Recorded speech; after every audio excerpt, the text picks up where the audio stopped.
At family dinner, my daughter said, "Let her eat later." So I quietly walked out and walked into the lawyer's office to cut her from my $1.03 estate. I still remember the smell of truffle oil drifting from Jessica's open kitchen that night, the clinking of wine glasses, the burst of polite laughter that did not belong to me. She had invited a cluster of sponsors, real estate developers, and clean tech investors to show off her new life, her new house, her new status. I had been asked to drop by for dinner as if I were some quaint relic from a small-town museum. I dressed carefully, a navy dress that still fit my shoulders, a silver brooch I had not worn in 20 years, hair pinned and sprayed. I walked in thinking I would sit at the table, meet her friends, hear her children tell stories about school.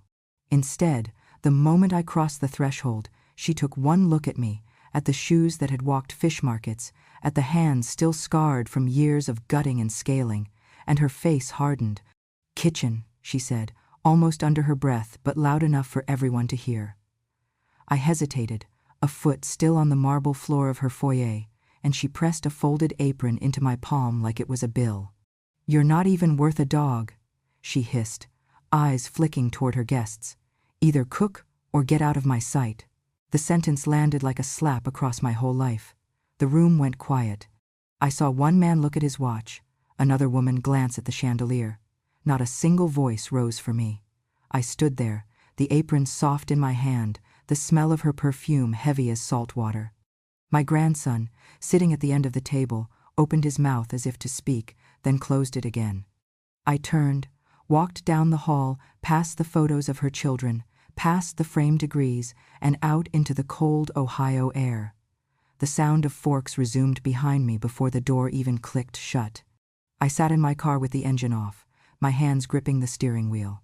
Through the window, I could see her new dog, purebred, manicured, lying on a velvet cushion in the living room, while I stood outside like a delivery driver.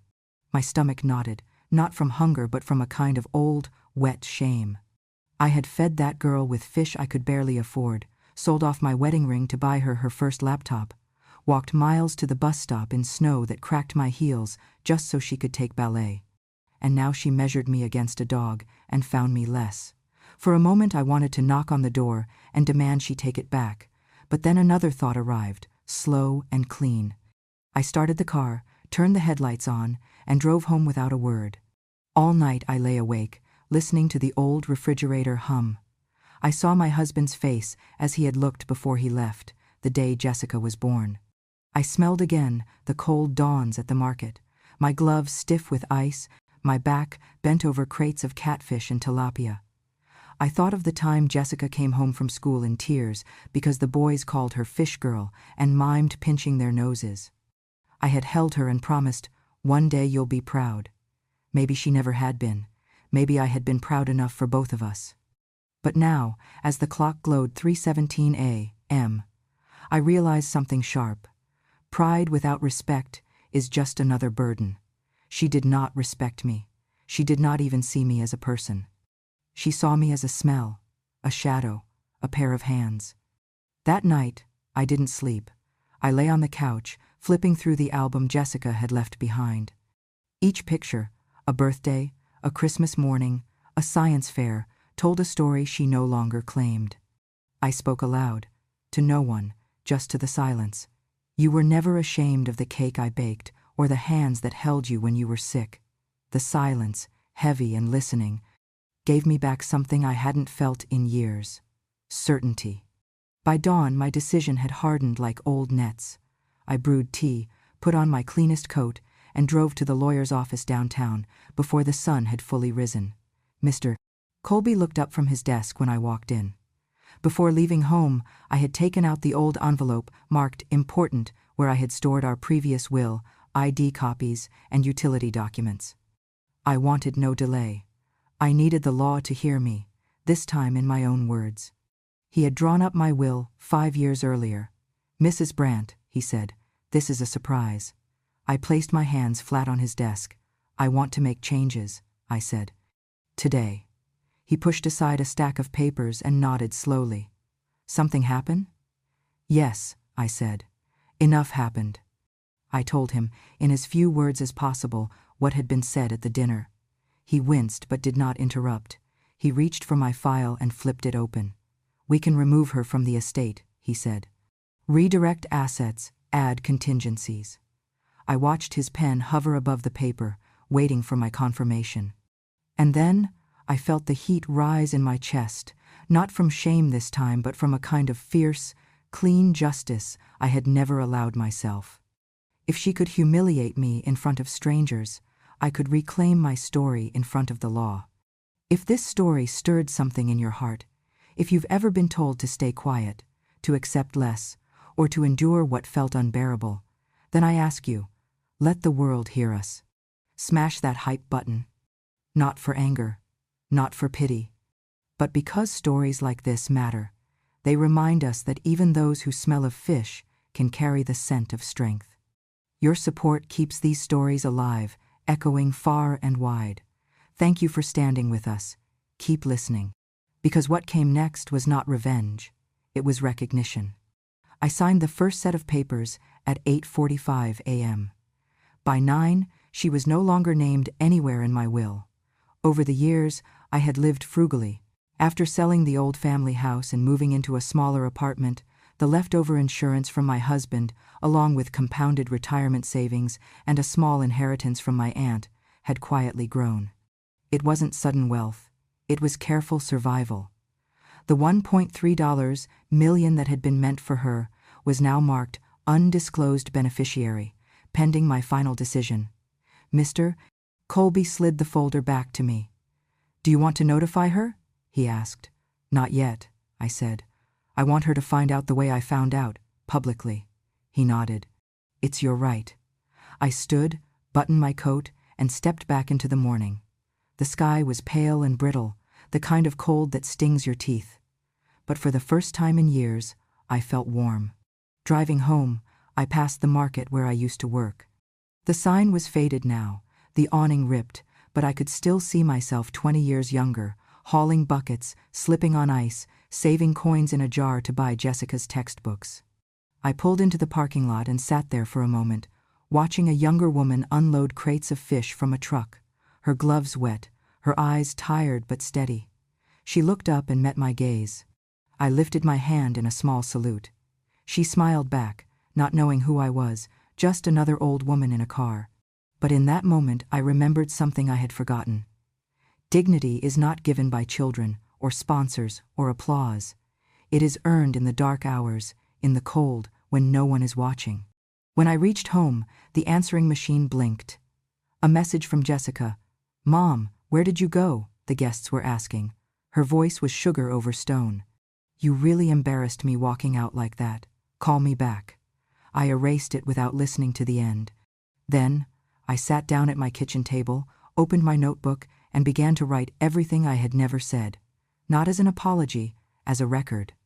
Because if she wanted to erase me from her story, I would write my own. And this time, the ink would not fade.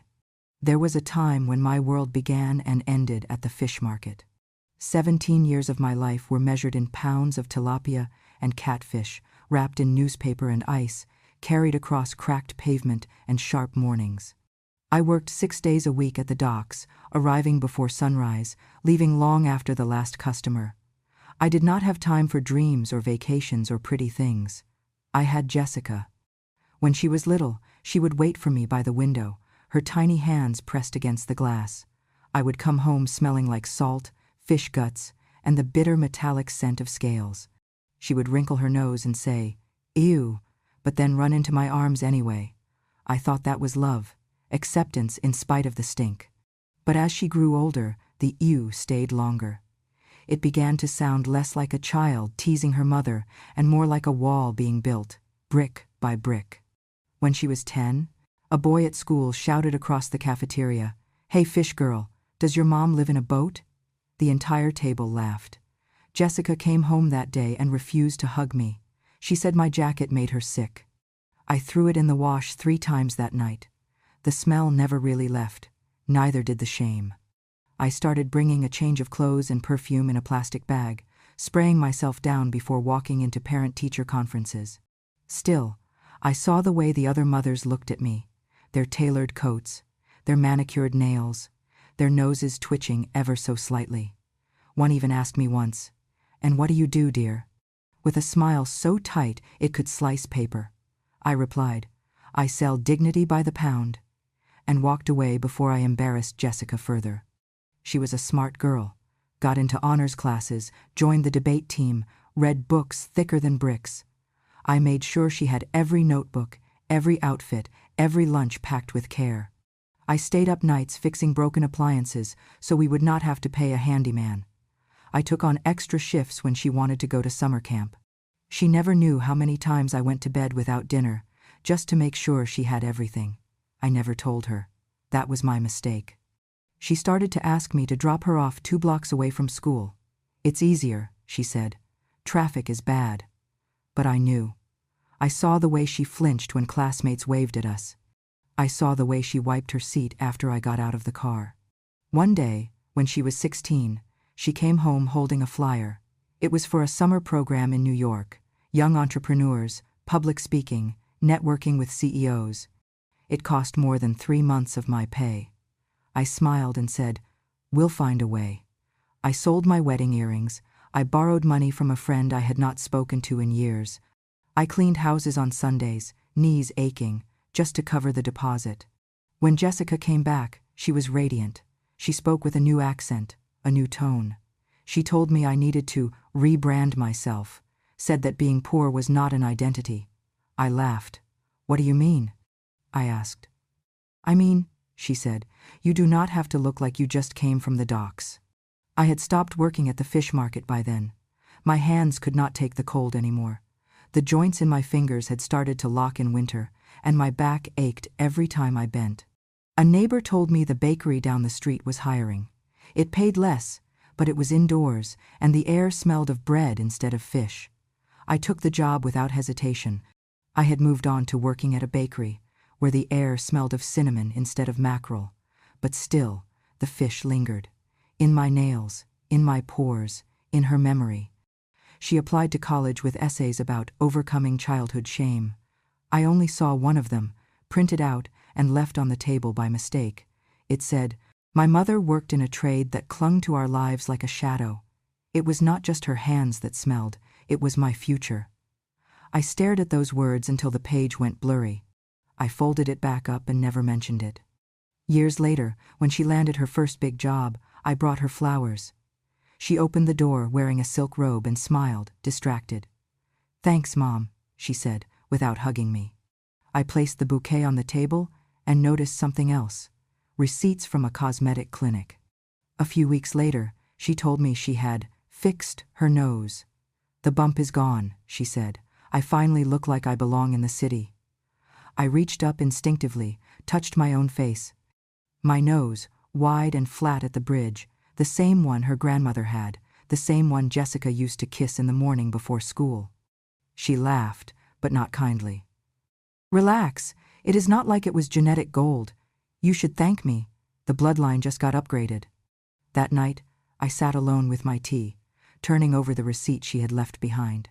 The number was almost identical to the amount I had given her 3 months ago to help with rent. She had used it to erase my face from hers. You would think a mother would scream, or cry, or confront her, but I did none of those things. I just went to the mirror, studied the features that had once held love, and said quietly, "Let her look in the mirror and see what she cut." Sometimes, silence is sharper than words. Sometimes, it slices deeper than a surgeon's blade. And sometimes, justice comes not with confrontation, but with clarity. She had used my sacrifices to bury me. I had stayed invisible for too long. But the thing about women like me, women who come home smelling like fish and dignity, is that we do not rot. We marinate. And the longer we sit, the stronger we get. So keep listening. Because this story, it is just beginning. There are certain papers a mother never wants to be asked to sign. I remember the day Jessica brought me the form.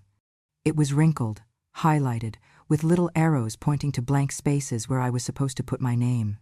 "It's for income reclassification," she said, sliding it across the table like it was just another permission slip. "If you sign this, I qualify for low-income scholarships. Ivy League mom, this is what gets me in." I read the form. I read it again. And then I set it down. I can't lie, I said. Jessica rolled her eyes. You do realize everyone does it, right? They expect it. It's part of the game. I shook my head slowly. We don't qualify, Jess. I work. I've never stopped working. I can't pretend we have nothing when I'm breaking my back to give you something. You're breaking your back for what? Dignity? Her voice rose. Dignity doesn't get you into Harvard. Dignity doesn't pay for dorms and books. God, why are you always so obsessed with being honest? No one cares. I care, I said, barely above a whisper. She slammed her palm against the table. You're just afraid of rich people, of success. You've always been small. She walked out, slammed her door, and did not speak to me for 2 weeks. When the rejections came, Yale, Stanford, Columbia, she left them unopened on the counter like they were utility bills. She blamed me for each one. Harvard would have taken me if you weren't so hen, she said one night, after a long silence. But you just had to be the noble peasant. She said it like the word mother had a bad taste. I worked 3 jobs that year: nursing assistant, bakery clerk, and evening janitor. I never told her how tired I was, or how often my knees gave out on the stairs. I just wanted her to believe I was strong. But she didn't see strength. She saw stubbornness. She saw failure. Jessica ended up going to a well-respected state university, then clawed her way into the business world like a tiger with designer heels. She rebranded herself completely. No more stories of fish markets. No mention of single mothers. She told people she came from nothing, as if I were part of that nothing. I kept quiet. I always had. But then came the gala. Jessica was being honored at a regional women's entrepreneurship event. She invited me, begrudgingly, as if she were checking off a list. Try not to wear anything floral, she said. The lighting's very modern. I wore black. I sat in the back. I clapped when they called her name. She stepped up to the microphone in a silk pantsuit, her hair pulled back like a TV anchor. Her voice had that sharp upward swing she practiced in the mirror. She thanked the board, her sponsors, her mentors. And then she said it. I'm proud to be the first person in my family to know which fork to use. The room laughed politely. A few women nodded in admiration. I sat there, my hands folded, my mouth still. She did not mention my name. Not once. It was as if I had never held her through fevers, never fought with her insurance providers, never wiped her tears when she thought she failed algebra. It was as if I had never existed. And yet, there she was, carving me out of her origin story with perfect posture and a confident smile. I looked around the room, at the chandeliers, the catered hors d'oeuvres, the women with pearls, and I felt suddenly very old. Not because of my age, because of what had been erased. Jessica had not just removed me from the story. She had replaced me. She had built a pedestal out of my sacrifice and then kicked me out of the photo. I walked out before dessert was served. That night, I found the old application forms in a box in the closet, still unsigned, still clean. I looked at my own handwriting on the back of a utility envelope. Don't give up your name for a number. I remember writing that to myself the night I made the decision not to forge our income. Now, years later, she had forged something worse, our entire history. She thought knowing which fork to use made her superior. But here's what I know. You can master etiquette and still be ungrateful. You can be articulate and still be cruel. And you can wear silk while smelling of contempt. Sometimes, the deepest wounds do not bleed. They echo. And in that echo, I heard every quiet thing I had ever endured. But I would not stay quiet much longer. I had not been to Jessica's house since the night she told me I was not even worth a dog. But weeks passed, and I convinced myself to try again. Not for her, but for the grandchildren. They were growing up fast, and I still had hope, thin and trembling like old thread, that maybe, somehow, I could still matter to someone in that house. I brought over fresh bread I had baked that morning. The crust was uneven, and the smell reminded me of Saturdays when Jessica was still small enough to fit into my lap. I rang the bell. The youngest opened the door, and hugged my legs before yelling, "Mom, Grandma's here." Jessica walked in, wearing a cream blazer and a face that could slice granite. "Oh, you came without calling first," she said, her tone clipped like a corporate memo. "I brought bread," I replied, gently, holding it out like an apology. She took it with 2 fingers, as if it were wrapped in fish scales, and placed it on the counter without looking at it again. "Do not let the kids eat too much. Gluten bloats them," she muttered. While she turned to her phone, I wandered into the living room, and that is when I saw it. The wall. The photo wall. Rows of polished, framed images: Jessica's wedding, vacations in Greece, her children's birthdays, her husband shaking hands with men in suits. And then I saw the photo that used to have me in it. A Thanksgiving dinner from years ago, one where I had carved the turkey, smiling as Jessica's firstborn pulled at my sleeve. Except, I was not in the picture anymore. My body had been cropped out. In my place was her golden retriever, Winston, wearing a tiny tuxedo. At first, I thought it was a different photo. I leaned in. No, it was the same setting, the same tablecloth, the same moment, but retouched, edited, erased. A child tugged at my sleeve. "Grandma," he whispered, "why are you not in the wall pictures?" I looked down at him. His eyes were wide and soft. I opened my mouth, but before I could answer, Jessica called from the kitchen. "She does not match the decor, sweetie. We are doing neutrals now." She said it as if she were excusing an ugly couch. I stood frozen, my hands clenched. She had not just cropped me out of a picture. She had cropped me out of her memory. When I left that afternoon, I walked slower than usual. I felt heavier, not because of age, but because of the weight of being unwanted in places where I had once been the foundation. That night, I could not sleep. I pulled out the old albums from my cabinet, the ones she had left behind when she moved out. I flipped through pictures she had forgotten I kept. Her first birthday, her first dance, her first pair of ballet slippers, all paid for by fingers that bled scaling fish. All captured by a woman who now, apparently, did not match the furniture. And then, because curiosity is both a curse and a compass, I searched her name online. Her professional website came up first. It was polished, sleek, impressive. She had a blog now, and under the tab labeled "Memoir in Progress," I found an excerpt. I read it twice, then a third time. It said, "I am not the product of blood. I am not the product of weak traditions or small-minded survival. I am the result of courage, risk, and refinement. I built myself. My roots are irrelevant. I am the daughter of ambition, not of shame." I sat very still. My hands did not shake. They simply folded quietly into my lap like they had done 1,000 times before. She had rewritten herself again. And this time, she had signed it with pride. There was no mention of the woman who mopped grocery store floors to pay for her piano lessons.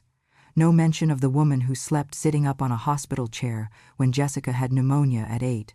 No mention of the mother who skipped dinner 4 nights a week so she could afford textbooks. She was not just erasing me from her walls. She was deleting me from her narrative. And now, she wanted the world to applaud her for it. But let me tell you something. When a child becomes successful, the world says, she did it all on her own. But when a child fails, they look for the mother. So now that Jessica had succeeded, she thought she could amputate the limb that held her up. But I am not an old limb. I am the spine. And while she may have removed me from the spotlight, she could not remove me from the soil. She grew from me. And no amount of paint, polish, or Photoshop can scrub out roots that deep. She would learn that soon enough. I never expected to see him again. He was sitting at the cafe near the courthouse, dressed in a navy suit, glasses perched on his nose, reading a legal brief with a face so focused it made the world disappear around him. But I recognized him immediately, though it had been nearly 40 years since the last time I had seen that face. Back then, it had been smeared with dirt and tears. "Marcus?" I said, hesitantly. He looked up, startled. Then he blinked. "Miss Luann?" he said, standing so fast he nearly knocked over his coffee. "Miss Luann from the docks?" I smiled. "Well, My hands do not smell like fish anymore, but yes, it's me. He hugged me like someone clinging to a memory they thought they had lost. You're the reason I made it, he said. You gave me that sandwich every Thursday when I was sleeping behind the bait shop. You said, no one learns anything on an empty stomach. I remembered. A boy no older than 10, always barefoot, always hungry, but polite. I never asked his story. I just handed him the sandwich and said, come back tomorrow, same time. You're a judge now, I said, looking at the insignia on his briefcase. State level.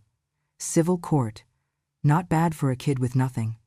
I wanted to laugh, but instead, I reached into my bag and pulled out a small recording device. Marcus, I said, I need a favor, not a handout, just your eyes and your ears. I played the recording. Jessica's voice, clear as day, rang out.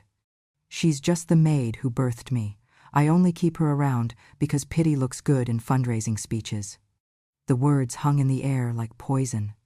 Marcus did not speak for a long moment, then he leaned back and said, You have more strength in you than half the people I sentence every week. I told him everything, the erasure, the humiliation, the altered photos, the gala speech, the memoir draft, the lies she sold in exchange for applause. He listened without interrupting. Then he picked up his phone. I know people, he said, not the tabloids, the ones who actually give grants, approve proposals, and sign contracts for public-facing positions. And just like that, the wheels of real justice began to turn, not in courtrooms, but in boardrooms. Within 2 weeks, Jessica's name was quietly removed from 3 advisory boards, 2 civil grant committees, and 1 statewide leadership program for young women. The final blow came when Marcus personally contacted the Public Integrity Board and handed them the recording. She was summoned to a private ethics hearing, no cameras, no press. When she walked into the room, expecting applause, she was instead greeted with silence. When asked to explain her comments, she fumbled, tried to claim the recording was out of context, then tried to cry, then blamed stress, then me. But the panel had already decided. She was suspended from participating in any government or community-sponsored leadership initiatives for 10 years. Her partnerships evaporated overnight. She received a call from her PR agency that same afternoon. They had terminated their contract. No refunds. The next day, headlines emerged. CEO who called her mother just the maid removed from all civic roles. Philanthropy fraud? Woman who built brand on family values caught insulting her own mother? Her image, so carefully cultivated, shattered in a matter of hours. And me? I made tea. I watered my plants. I watched the news with the volume low, just enough to catch the words. Former rising star, reputation in free fall. They asked me for a statement. I declined. But in the privacy of my kitchen, I whispered one sentence over and over. You forgot who fed you. She had spent years trying to rewrite her story, cutting me out, editing her roots, covering shame with silk. But she forgot the one truth that never changes. The tree that cuts off its own roots, no matter how tall it grows, is already dying. Marcus sent me a bouquet of wildflowers the next morning. The card said, You saved me when I had no name. Now, the world remembers yours. I stood by the window, looking out at the morning sun, feeling something I had not felt in years. Not pride, not revenge. Peace. Because justice does not always come with a gavel. Sometimes it comes from a sandwich given without asking. Sometimes it comes back years later, wearing a suit, holding your enemies accountable, not for you, but because they now know what you are worth. I sat at my kitchen table one morning, the same table where Jessica used to do her homework, the same table where I once cried into a cup of instant coffee the day my husband died. That day, as sunlight spilled across the faded wood, I opened the folder labeled Will and Testament. I had changed it before, quietly, privately, after the birthday incident. But this time, I was not just changing names. I was rewriting legacy.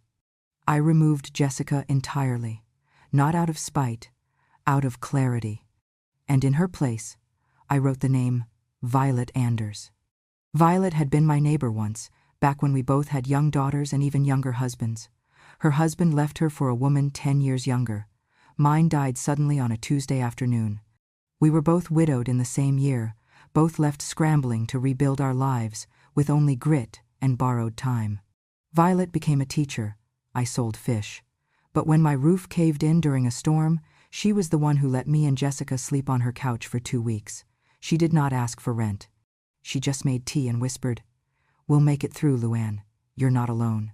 For decades, we stayed in touch. Christmas cards, calls on birthdays.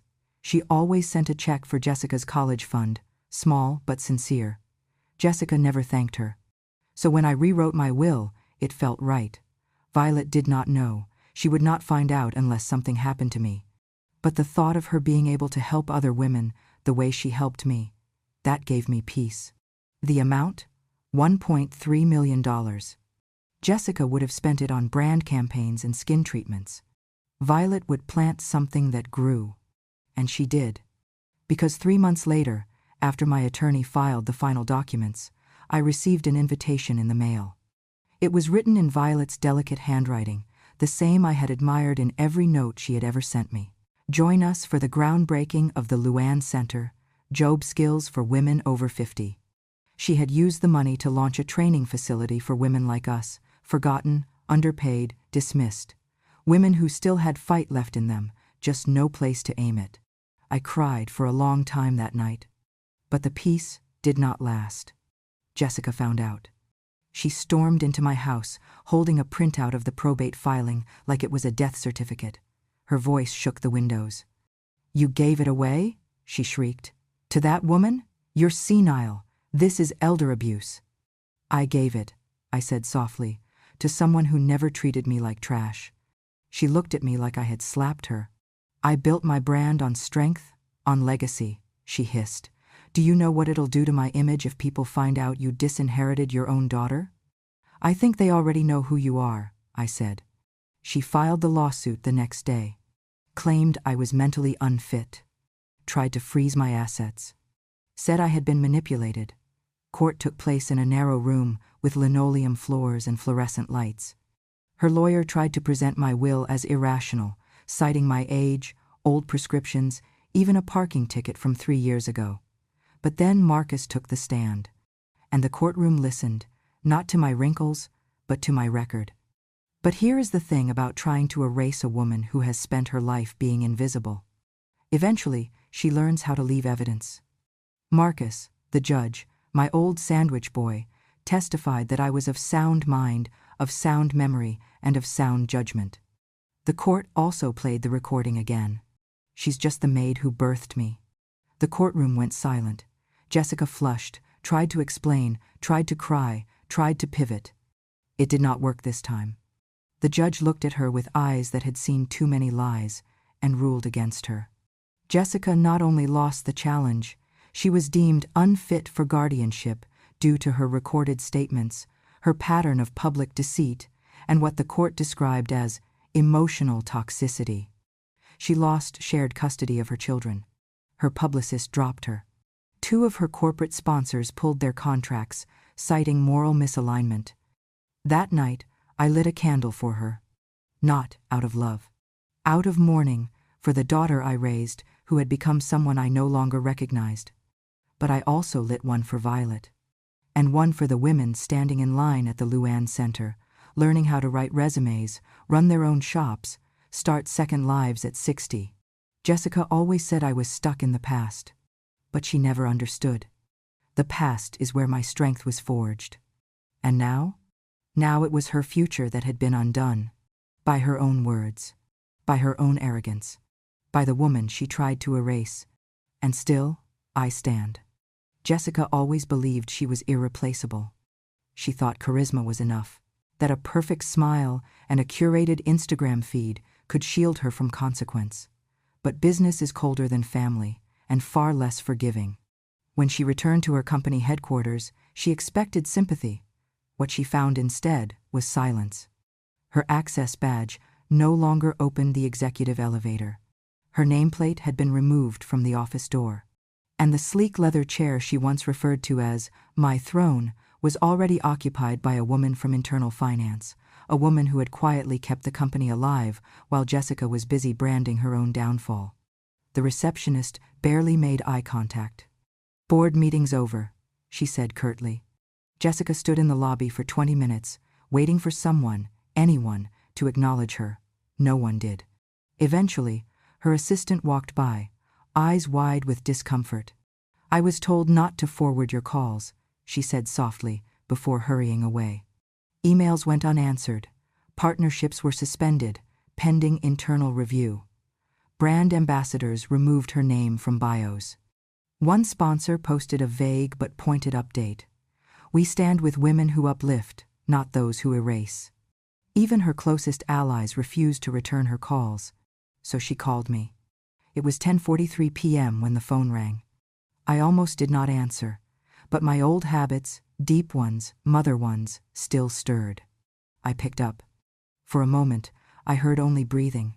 Then, "Mom." Her voice was thin, childlike, the same voice she used when she was 9 and had broken the neighbor's window. "Mom, I messed up." Silence. "I lost everything. The company, the endorsements, the kids. I do not even know how to pay rent next month." Still, I said nothing. She broke. "I did not mean to cut you out. I was just under pressure.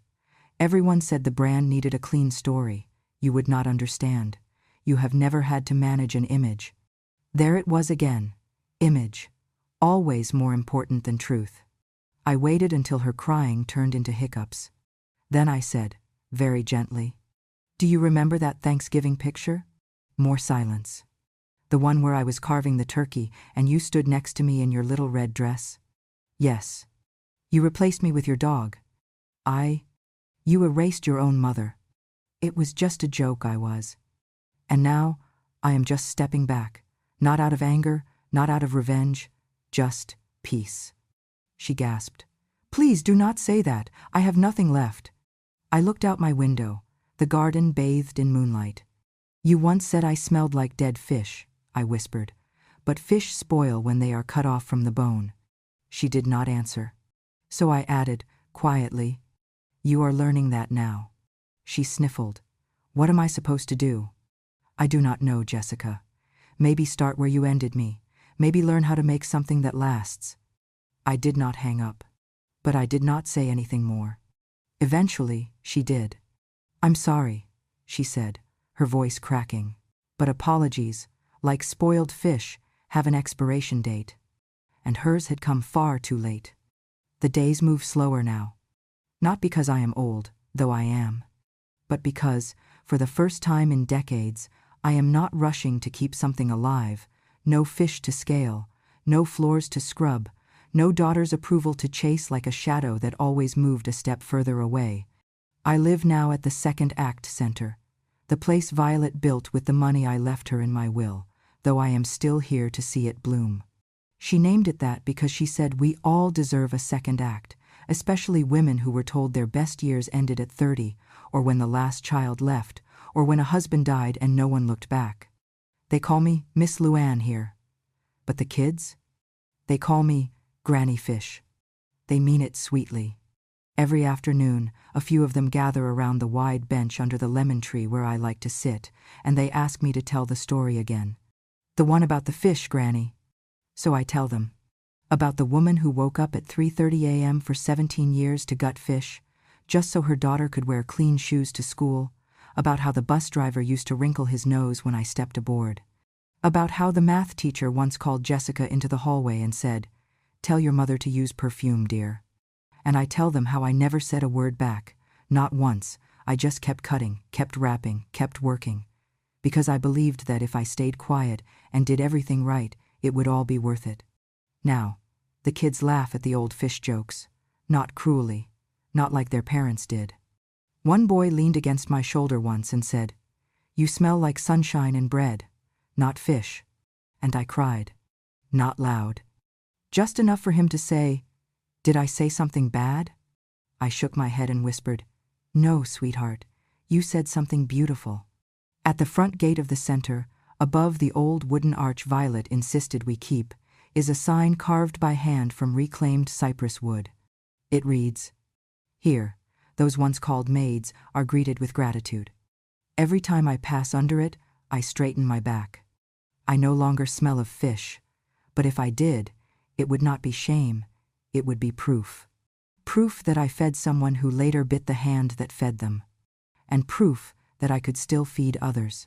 Some nights, when the sun turns the windows gold and the air cools just enough to invite memories, I sit by the fountain with a little girl who just arrived last week. Her mother overdosed, her father disappeared.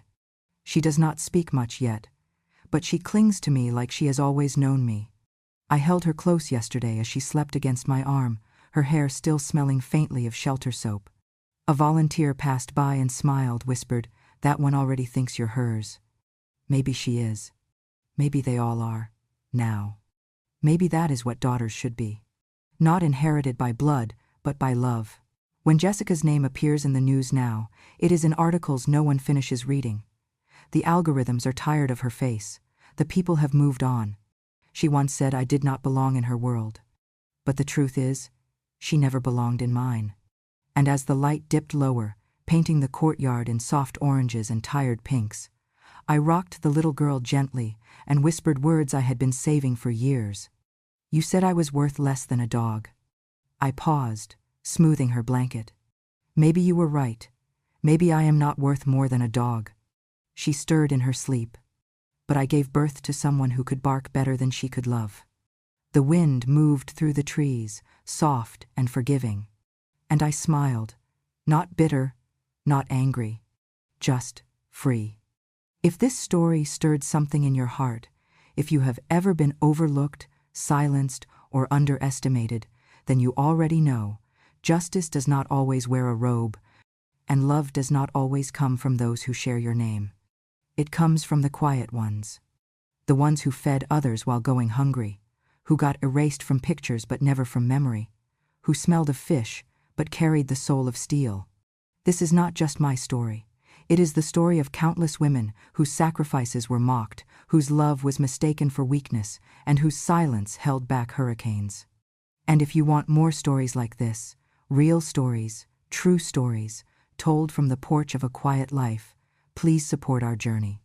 Subscribe to Grandma True Stories for more voices that were never supposed to be heard, but now will never be forgotten. Thank you for listening.